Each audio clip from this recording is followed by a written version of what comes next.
नमस्कार दोस्तों, स्वागत है आपका हिंदी नॉलेज शो में। तो दोस्तों, इस वीडियो की शुरुआत में ही मैं रिक्वेस्ट करना चाहूँगा कि प्लीज़ इस वीडियो को अंत तक ज़रूर देखिएगा। बहुत ही की डिटेल्स मैं इस वीडियो में आपको बताने जा रहा हूँ। अगर अभी आपके पास समय नहीं है, तो कोई बात नहीं, बाद में देख लीजिएगा, लेकिन पूरा देखिएगा। तो चलिए बिना टाइम वेस्ट के वीडियो को तुरंत शुरू करते हैं।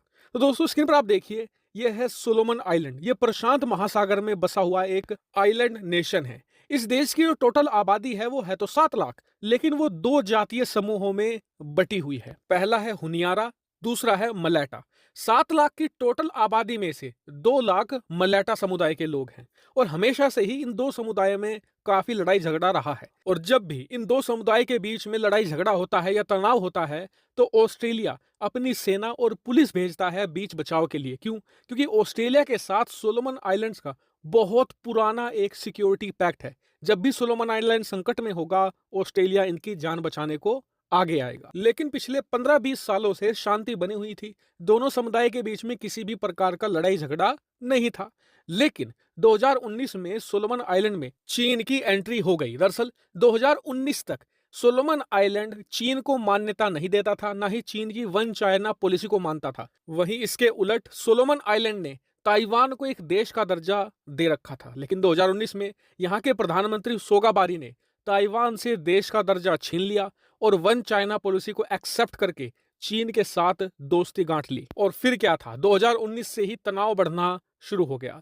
दरअसल जो ये मलाटा लोग हैं ना, जिनकी संख्या 2 लाख है, ये कभी भी चीन को पसंद नहीं करते। ये चीन के कट्टर विरोधी लोग हैं। क्यों?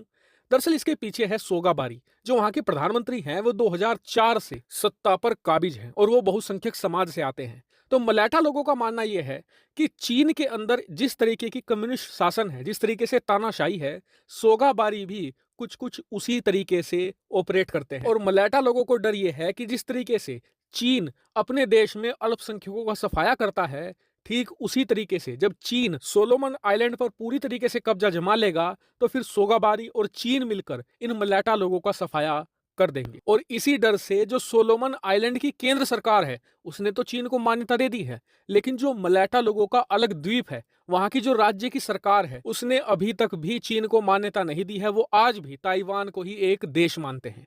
और आपको बता दूं कि 2019 से ही यह तनाव बना हुआ था और अब से 4 महीने पहले इस तनाव ने हिंसक रूप ले लिया। जबरदस्त दंगे हुए हैं, यहां तक कि सोलोमन आइलैंड की संसद को भी प्रदर्शनकारियों ने फूंक दिया था। लेकिन उसके बावजूद भी जो सोलोमन आइलैंड के प्रधानमंत्री है, वो नहीं रुके। अब खबर ये आई अब से 4 दिन पहले कि सोगाबारी, जो सोलोमन आइलैंड के प्रधानमंत्री हैं, वो चीन के साथ एक बहुत बड़ा समझौता करने जा रहे हैं। और ये एक सिक्योरिटी पैक्ट है, जिसके तहत चीन की नौसेना सोलोमन आइलैंड में अपना एक सैन्य अड्डा बना सकेगी। ये बहुत बड़ा सेटबैक है क्वाड देशों के लिए, क्योंकि अगर चीन इस डील को करने में कामयाब हो जाता है, तो चीन का कब्जा ना सिर्फ प्रशांत महासागर पर मजबूत होगा, साथ ही दक्षिणी चीन सागर पर भी उसकी पकड़ मजबूत होती चली जाएगी। और आपको बता दूं कि दक्षिणी चीन सागर चीन के लिए अति महत्वपूर्ण है। क्यों?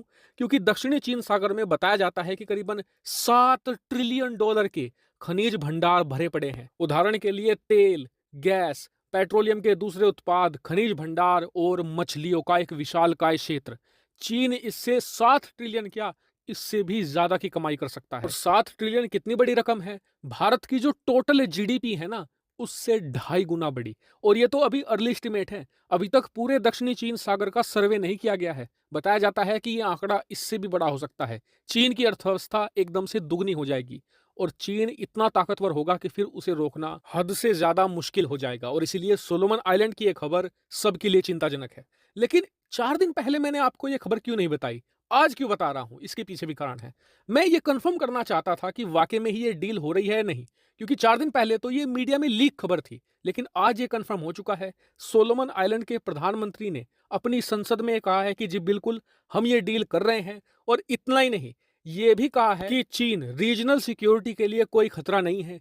चीन से किसी को भी नहीं डरना चाहिए। यानी कि साफ हो चुका है कि सोगाबारी पूरी तरीके से चीन के टट्टू बन चुके हैं। लेकिन अब सवाल ये उठता है कि इस डील को होने से कैसे रोका जाए। तो देखिए, कई लोगों को ये बुरा लग सकता है, लेकिन इसे रोकने का एक ही तरीका है, वो है अमेरिका वाला तरीका। यानी कि जो हाल अमेरिका ने तानाशाहों का मिडिल ईस्ट में किया है, अरब देशों में किया है, सिर्फ उसी तरीके से यहां पर इस डील को रोका जा सकता है। वरना चीन को रोकने वाला फिलहाल तो कोई नहीं लग रहा। हालाँकि आप इसके बारे में क्या सोचते हैं? कमेंट करके बताइएगा। Thank you very much for watching.